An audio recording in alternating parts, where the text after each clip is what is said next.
말씀 나누기 전에 우리 전호자 외에 있는 분들 한번 보시고 좀 반갑게 내가 지을 수 있는 제일 좀 밝은 미소를 가지고 인사하시고 함께 말씀 들었으면 좋겠습니다. 요한복음 11장 11절부터 16절의 말씀을 가지고 나의 친구 되신 예수님이란 제목으로 하나님의 말씀을 같이 묵상합니다. 이 세상에는 세 종류의 친구가 있다고 합니다. 첫째는 꽃과 같은 친구가 있대요. 꽃이 피어 아름다우면 사람들의 찬사가 끊이지 않지만 시들어지면 더 이상 그 꽃을 찾지도 않는 것입니다. 이처럼 꽃과 같은 친구의 특징이 있어요. 내가 좋을 때만, 나에게 편할 때만 찾아가는 것입니다. 둘째 종류가 있습니다. 저울과 같은 친구입니다. 저울은 무게에 따라서 이쪽과 또 저쪽으로 기울어집니다. 이처럼 저울 같은 친구는 내게 돌아오는 이익에 따라서 이곳과 저곳으로 움직여 나가는 거예요. 셋째가 있습니다. 땅과 같은 친구가 있대요. 여러분, 땅은 무생명의 싹을 돋게 하고 모든 곡식을 풍성하게 하는 능력이 있습니다. 조건이 없습니다. 기쁨을 주고 은혜를 주고 항상 함께 하는 것입니다. 여러분에게는 어떤 유형의 친구가 더 많이 있으세요? 여러분들은 주변 사람들에게 어떤 유형의 친구로 기억되기를 원하십니까? 엄밀히 얘기하면은 꽃 같은 친구 그리고 저울과 같은 친구는 온전한 의미의 친구라고 할 수 없는 거예요. 그러나 땅과 같은 친구, 다시 한번 생각해 보면 바로 하나님이 우리를 향한 모습이고 우리를 향한 사랑으로 저희들이 볼 수 있습니다. 하나님께서는 우리의 약함에 관하여 모르지 않습니다. 그럼에도 불구하고 우리에게 생명을 주셨고 우리를 지지해 주시고 더 나아가서는 응원해 주십니다. 앞으로 저희들이 묵상하겠지만 요한복음 15장 15절의 내용을 보면 주님께서는 저희들에게 새로운 정체성으로 저희들을 부르십니다. 이제부터는 너희를 종이라 하지 아니하리니 종은 주인이 하는 것을 알지 못함이라. 너희를 친구라 하였노니 내가 내 아버지께 들은 것을 다 너희에게 알게 하였음이라. 이야기합니다. 문제는 예수님은 우리를 종이 아니라 친구로 인정해 주셨음에도 불구하고 우리가 주님을 친구로 모시고 살아가지 않음에 있습니다. 오늘 본문 가운데 11절을 한번 보세요. 예수님은 나사로라는 영혼을 표현하시면서 우리의 친구다라고 이야기합니다. 주님에게도 친구일 뿐만이 아니라 주님을 추종하는 사도들에게도 나사로는 친구였다고 이야기합니다. 헬라어 원어를 보면 필리오라는 이 단어는 좋아하는 사람 또는 사랑하는 사람, 이런 뜻을 가지고 있어요. 여러분, 사람은 가까이 하기를 원하는 사람의 특징이 있습니다. 내가 좋아해야 되고 내가 사랑하는 사람, 친구로 사귀는 것입니다. 그런데 오늘 우리의 문제는 뭐냐면요, 정말 사귀어야 될 친구보다는 안 사귀어도 되는 친구, 사귀지 말아야 될 친구를 사귀며 살아갈 때가 더 많이 있습니다. 여러분, 잊지 마세요. 인생에 많은 친구가 있을 수 있지만 나에게 가장 좋은 친구, 가장 온전한 친구는 예수 그리스도입니다. 오늘 본문을 통해서 우리가 왜 예수 그리스도를 가장 좋은 친구로 삼고 살아가야 될까, 본문이 주는 메시지 같이 한번 나누어 보기를 원합니다. 첫 번째로 생각할 것은요, 주님께서는 항상 나를 위해서 가장 좋은 계획을 가지고 있기 때문에 우리가 주님을 친구로 삼고 살아가야 돼요. 주님이 나를 향한 가장 좋은 계획이 있다는 것입니다. 본문을 보면 제자들은 처음에 나사로가 잠들었던 줄 알았습니다. 근데 그 영혼이 주님의 말씀에 의하니까 죽었다는 이야기를 듣고 충격을 받게 됩니다. 그런데 여기서 끝나지 않고 15절 말씀을 한번 보세요. 주님은 이렇게 얘기를 하십니다. 내가 거기 있지 아니한 것을 너희를 위하여 기뻐하노니 이는 너희로 믿게 하려 함이라. 그러나 그에게로 가자 말씀하십니다. 여러분, 주님은 다시 유대로 돌아가자, 이 이야기를 하셨어요.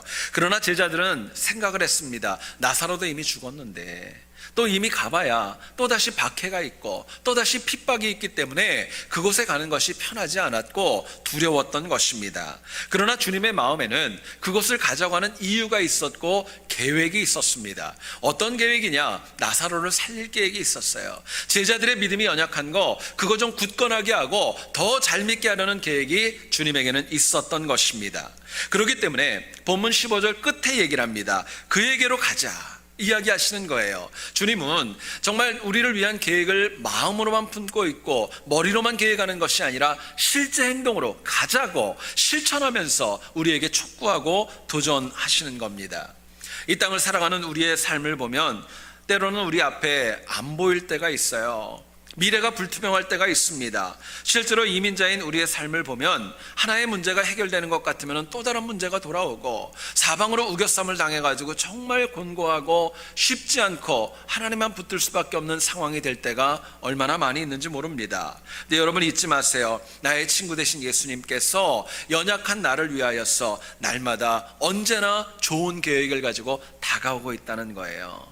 사람들은, 세상은 안 된다고, 틀렸다고, 늦었다고, 어렵다고 저희들에게 이야기하지만 마치 나사로를 살리신 것처럼 주님은 가장 선한 계획을 가지고 나에게 다가오시고 우리를 품어주시고 말씀해 주시는 것입니다. 문제는 우리가 어리석고 영적으로 잠들어 있기 때문에 이런 주님의 계획을 모르고 살아갈 때가 너무나도 많이 있어요. 그렇기 때문에 우리의 입술에는 감사와 신뢰보다는 불평과 원망이 더 많이 있고 모든 것을 너무나도 쉽게 포기할 때가 참으로 많이 있습니다. 자, 그렇다면 하나님께서 나를 위해 항상 좋은 계획을 가지고 있기 때문에 우리가 어떻게 살아가야 될까요? 본문은 저희들에게 이렇게 얘기를 합니다. 주님의 계획이 가장 선하기 때문에 힘들고 어려워도 믿음의 길에서 이탈하지 않는 것입니다. 하나님 굳건하게 붙들고 신앙 가운데 굳건하게 끝까지 살아가는 것, 그럴 때에 친구 되신 주님이 나에게 가장 좋은 계획 실현시켜 주신다고 약속하십니다. 본문을 보세요.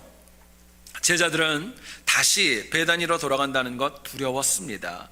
그리고 핍박이 있을 것이라 생각하니까 마음이 편하지 않았어요. 그런데 본문 16절에서 도마를 필두로 해서 제자들은 모두가 다 하나가 되었습니다. 그리고 친구인 나사로를 살리겠다는 마음, 그 친구에게 가겠다는 마음, 그 마음으로 고난도 마다하지 않았어요. 주님과 자신들을 향한 박해 모르지 않았지만 이것 또한 아랑곳하지 않았던 겁니다. 말씀을 묵상하다 생각해 봤어요. 만약에 주님을 따르는 그 많은 제자들 가운데 몇 명이라도 나는 못 갑니다, 갈 수 없습니다. 왜 거길 가야 돼요? 만약에 믿음의 길에서 이탈하고 곁길로 갔다면 그 결과가 어떻게 되었을까요? 근데 그들은 한 명의 영혼도 곁길로 가지 않고 믿음의 정도를 주님과 함께 동행했던 겁니다. 여러분, 힘들다고 포기하는 것과 힘들어도 내가 해야 될 일을 감당하는 것, 이거는 천지 차이입니다. 우리가 천국에 가기까지, 하나님 나라에 가기까지 가만히 한번 보세요. 과거에도 아팠던 적이 있었고 지금도 아플 수도 있고 또 미래에도 내가 생각지 않았었던 어려움이 있을 수 있는 게 인생입니다. 그런데 힘들고 어려워도 하나님 우리에게 주시는 도전이 있습니다. 흔들리지 말라고, 더 나아가서는 두려워하지 말라고, 믿음의 정도를 걸어갈 때 하나님이 나를 향한 계획을 놓치지 않는다고 말씀합니다. 여러분, 현대신앙인의 가장 큰 맹점과 정말 문제가 있습니다. 많은 신앙인들이요, 쉬운 길 좋아합니다. 부담 없는 길 좋아합니다. 복잡하지 않고 간단한 거, 그거 좋아해요. 영생이 있다고 하지만 교회로 오는 거 별로 원하지 않습니다. 오더라도 와주는 경우가 더 많이 있을 때 참 마음이 아픕니다. 조금만 부담이 가고 손해가 가고 불편하면 아무런 거리낌 없이 하나님 등지는 거 이제 남의 이야기 아닙니다. 우리 주변에 너무나도 많이 볼 수 있어요. 문제는 이처럼 쉽고 편한 것만 찾기 때문에 주님이 나를 위해서 일하시기 위해서 그에게로 가자 말씀을 하셔도 그 주님의 깊은 계획 내가 온전히 깨닫지 못하고 살 때가 더 많은 것입니다. 여러분, 그렇기 때문에 직분이 있어도, 오래 믿어도, 교회를 갔다가 오래 지켰어도 나에게 영적인 깊이는 깊어지지 않을 때가 더 많이 있는 것입니다. 여러분, 잊지 마세요. 믿음의 길을 굳건히 가는 영혼이 하나님의 은혜를 체험합니다. 사무엘 시대에 하나님의 명령대로 사무엘은 다윗에게 기름을 부어 왕으로 세우려 했습니다. 성경을 보세요. 기름 부음을 받았던 다윗이 즉시로 왕이 됐던 거 아닙니다. 많은 시간이 필요했고 오랜 기간이 필요했습니다. 그 기간 동안에 때로는 외국에 나가서 망명 생활을 해야 될 때도 있었고, 어떤 경우에는 미친 척하면서 수염에 침을 흘려야 되는 그런 수모도 당해야 했습니다. 뿐만 아니라 사울의 공격이 얼마나 극심했습니까? 그럼에도 불구하고 다윗은 엔게디 황무지와 10 황무지에서 2번이나 사울을 살려주는 은혜를 베풀어 줍니다. 이유는 딴 거 아닙니다. 하나님이 하지 말라고 하니까 믿음 지키기 위해서 이것을 감당했던 거예요.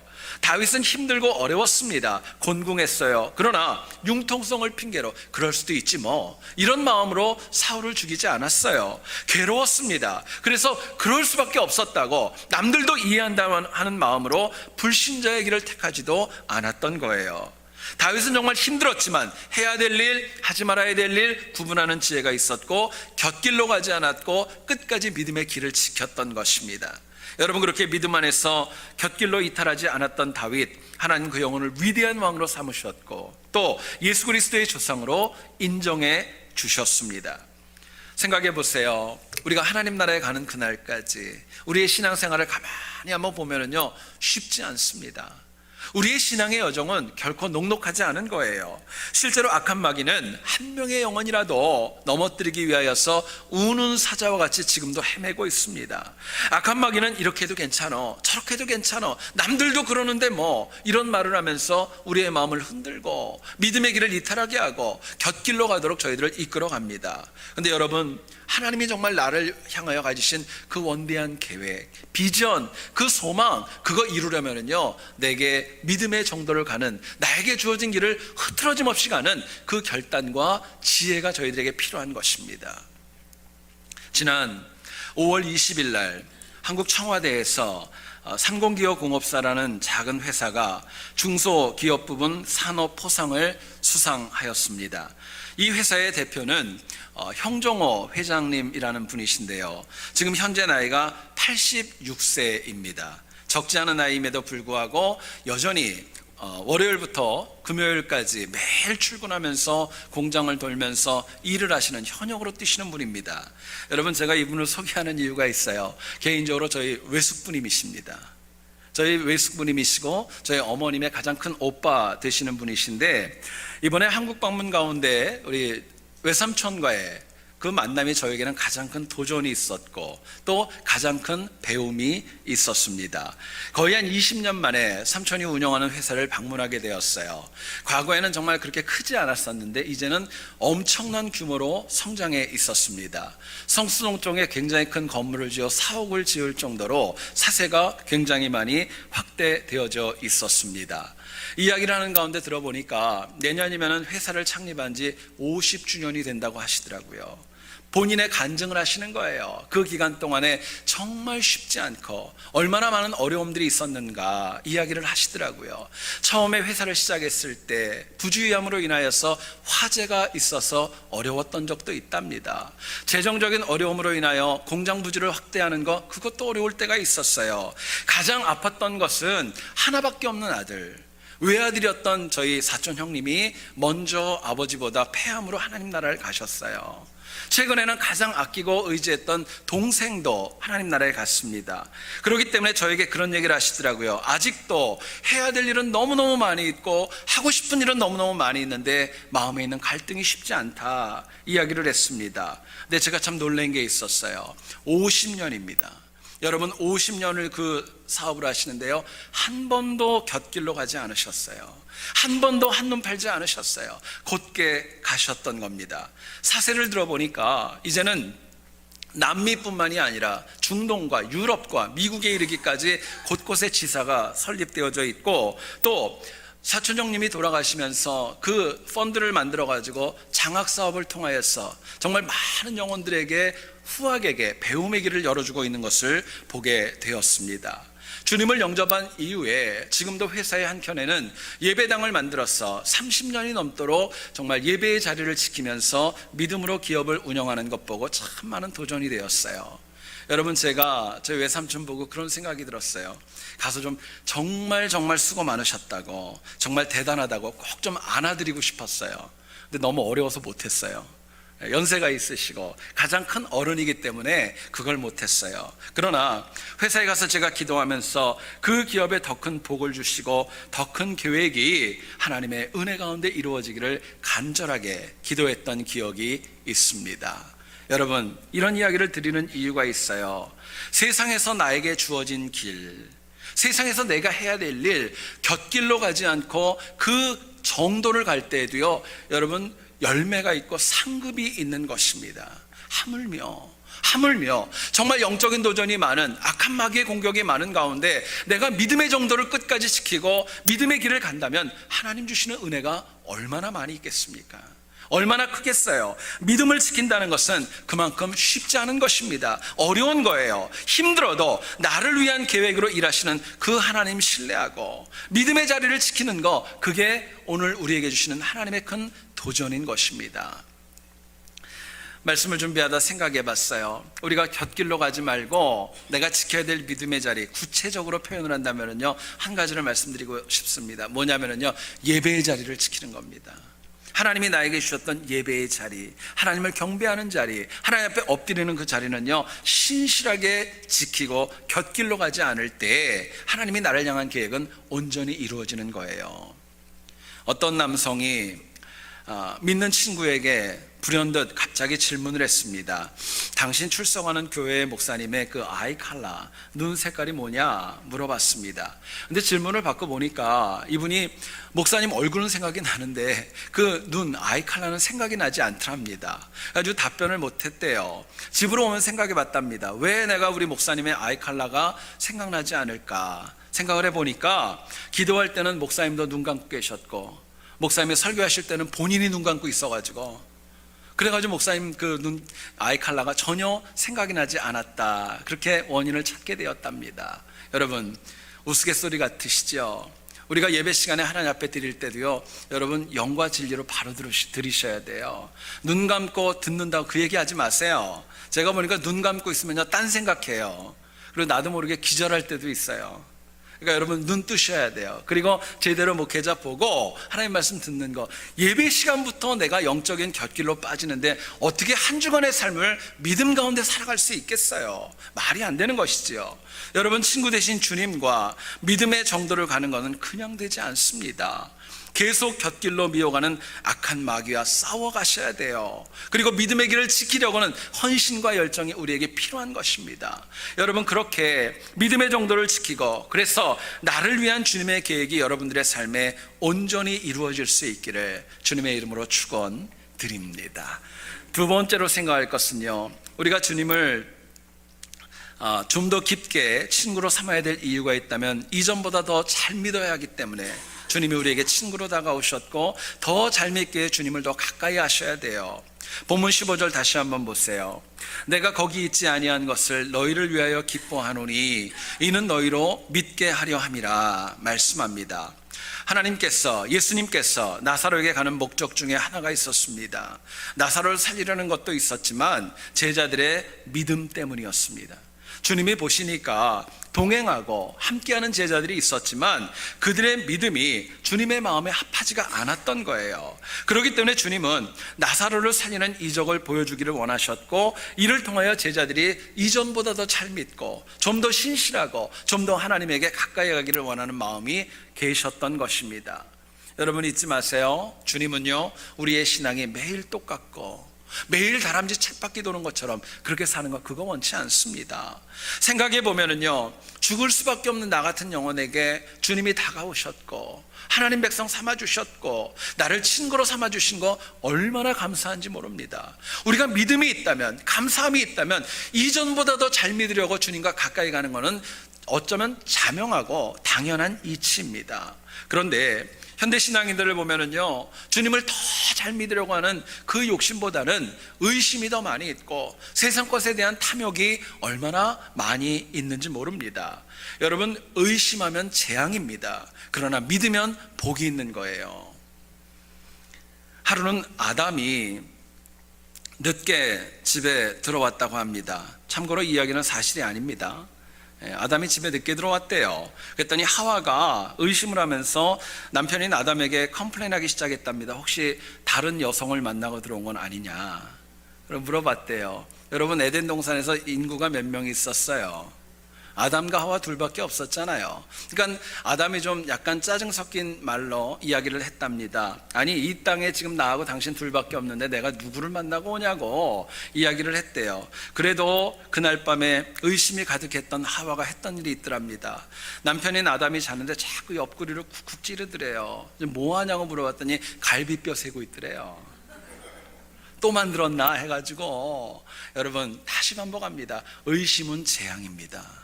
믿지 못하는 건 재앙이에요. 그러나 내가 더 잘 믿으려고 하는 것은요, 하나님이 주시는 은혜입니다. 상급인 거예요. 여러분, 그렇다면 우리가 이전보다 더 잘 믿으려고 할 때 친구 되신 주님, 우리에게 어떤 은혜를 주실까요? 본문은 저희들에게 얘기를 합니다. 우리가 하나님을 더 잘 믿으려고 하면은요, 우리에게 회복을 주시고 치유를 주시고 온전케 되는 은혜를 주신다 약속하십니다. 본문을 보면 주님은 당신의 깊은 계획을 전혀 모르는 제자들을 데리고 왜 다시 위험했던 유대의 땅으로 돌아가셨을까? 이유는 나사로뿐만이 아니라 그 가정의 어려움을 근본적으로 치료해 주고 싶으셨던 거예요. 우리가 이제 다음 주에도 묵상을 하지만은요, 두 누이였던 마르다와 마리아는요, 비록 오라비가 죽었지만 주님을 향하여 원망이 없었고 오히려 그분을 더 배려하고자 하는 믿음이 있었습니다. 제자들도 마찬가지예요. 그들의 신앙이 더 좋아지기를 원해서 주님은 더 어려웠지만 그들을 데리고 베다니로 가셨던 거예요. 실제로 여러분, 제자들도 그렇습니다. 주님이 가자고 하는 그 말씀에 순종했다면은 이제는 이전보다는 좀 더 잘 믿어보려고 하는 결단이 그들에게 있었던 겁니다. 여러분, 잊지 마세요. 이전보다 더 잘 믿으려고 할 때 그 삶에 회복이 있습니다. 치유가 있어요. 하나님의 은혜가 있는 것입니다. 이민자로 이 땅을 살아가는 우리의 삶을 가만히 보면은요, 어느 누구를 막론하고 모든 영혼들에게 다 회복이 필요합니다. 치유가 필요합니다. 하나님의 만져주심이 우리에게 필요한 거예요. 건강 문제도 있을 수 있고 자녀 문제도 있을 수 있고 미래에 대한 불투명한 것도 있고, 더 나아가서는요, 누군가에게 털어놓지 못하는 눈물을 흘리고 아파하는 나만의 가지고 있는 그런 문제점들, 회복이 필요한 아픔이 우리 각자에게 다 있는 것입니다. 그런데 이 모든 문제는요, 나 혼자 풀 수 없어요. 내가 아무리 노력하고 아무리 지혜 있는 사람에게 물어보고 아무리 인터넷 뒤져도요, 거기 답 없는 거예요. 치유와 회복은 잊지 마세요. 하나님만 줄 수 있습니다. 하나님만 주시는 거예요. 오직 더 잘 믿으려고 하는 그 영혼에게만 하나님이 그 영혼에게 회복을 주시고 더 나아짐을 주시고 온전한 치유의 은혜도 채워주시는 겁니다.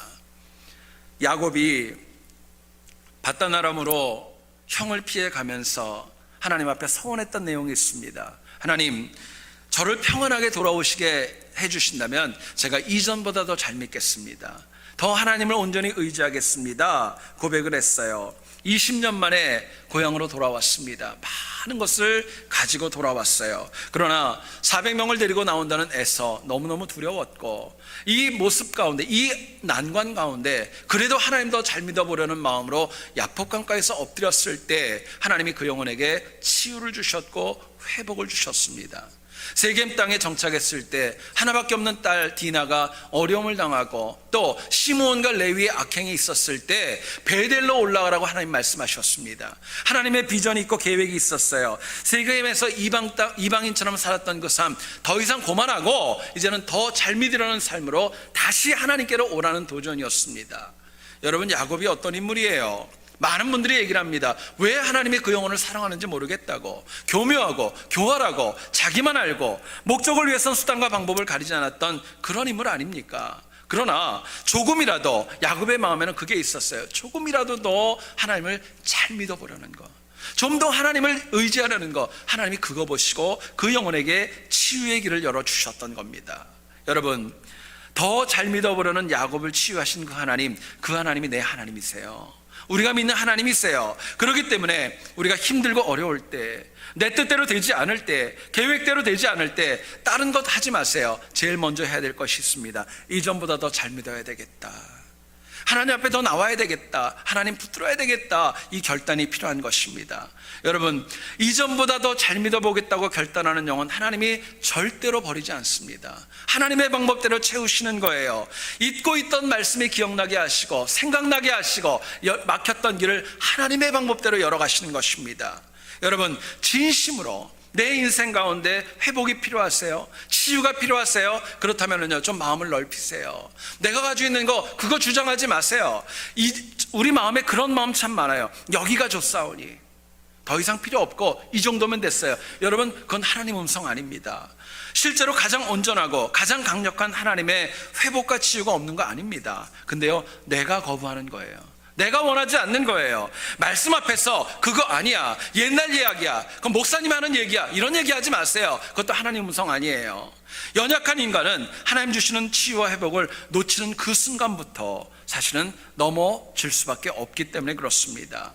여러분, 비록 내 생각과 좀 달라도, 내가 좀 쉽지 않고 힘들고 내 상황과 달라도 하나님이 메시지를 주시는 데는 분명한 이유가 있습니다.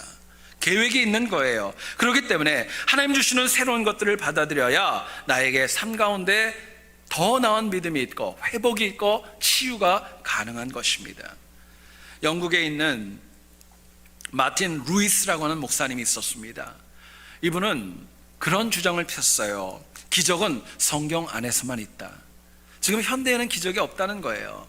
잘못된 그런 신학 사상을 가지고 있었는데요, 한 번은 어느 날 그 목사님의 친한 친구가 불치병에 걸리게 되었고 영적으로나 육적으로나 사경을 헤매는 아픔 가운데 처하게 되었습니다. 그런데 그 마을에 강한 회개운동과 치유사역을 일으키는 학생 전도단이 그 마을에 온다는 이야기를 들었어요. 영적으로 피폐하고 죽어가는 병에 걸렸던 그 친구는 지푸라기라도 잡고 자는 마음으로 그 집회에 참석을 하게 됩니다. 그리고 정말 생명을 걸고 간절함을 하나님 앞에 엎드렸고, 놀랍게도 그 집회가 끝날 그 시간부터 정말 거짓말처럼 하나님의 은혜로 깨끗하게 치유가 되었던 것입니다. 여러분, 그 후에 마틴 루이스 목사님께서 큰 충격을 받고 이런 이야기로 글을 남기셨습니다. 나는 이제 분명히 기적을 믿는다. 내가 하나님을 온전히 믿지 않았기 때문에 하나님 주시는 치유와 회복으로부터 멀어졌던 것이다, 이야기를 했던 거예요. 여러분, 하나님은요, 내가 지금까지 받은 은혜보다 더 큰 은혜를 주실 수 있는 유일한 분입니다. 내가 지금까지 받은 것보다 더 큰 거 줄 수 있는 분은 하나님밖에 없어요. 그렇기 때문에 더 잘 믿어보려고 결단하고 믿음의 길을 지킬 때 하나님 주시는 회복이 있는 것입니다. 현대과학과 문명이 아무리 발전해도 여러분, 그걸로 되지 않아요. 살아계신 하나님의 능력이 필요한 것입니다. 잊지 마세요. 하나님에게는 못 고칠 질병 없습니다. 하나님에게는 해결하지 못할 어려움도 없는 것입니다. 여러분 가운데 어떤 질병, 어떤 아픔, 어떤 눈물, 어떤 괴로움 뭐 가지고 있으세요? 뭐가 그렇게 힘이 드세요? 지금까지 나름대로 노력했는데 해결되지 않았다면 이제는요, 좀 바꾸세요. 하나님 앞에 좀 나오시고 더 믿음으로 나아가려고 하고 하나님의 치유와 회복을 사모하세요. 이전보다 더 잘 믿으려고 할 때, 그럴 때 하나님이 주시는 회복이 분명히 있기 때문입니다. 여러분, 이 은혜가 있기를 원해요.